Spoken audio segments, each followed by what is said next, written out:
আজকে বানিয়েছি মালপোয়া, তাই প্রথমে আমি ব্যাটারটাকে গলে নিয়েছি।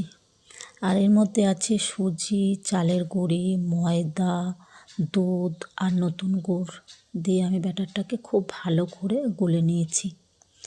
নেওয়ার পর আমি কড়াইয়ে তেল দিয়ে আমি একে একে মালপোয়াগুলোকে ভেজে নেব। দেখো আমি একে একে মালপোয়াগুলোকে দিচ্ছি। প্রথমটা না খুব একটা ভালো ফুলেনি, আর দ্বিতীয়টা দেখো কত সুন্দর ফুলেছে। আর যাই হোক, আমি যেরকম পারি তোমাদের সঙ্গে একটু শেয়ার করলাম। খেতে খুব ভালোই হয়েছিল। ভালো হয়েছিল বলতে খুব সত্যিই খুব ভালো হয়েছিল খেতে। জানি না তোমাদের কেমন লাগলো, তোমরা একটু কমেন্ট সেকশানে অবশ্যই কমেন্ট করে জানিও।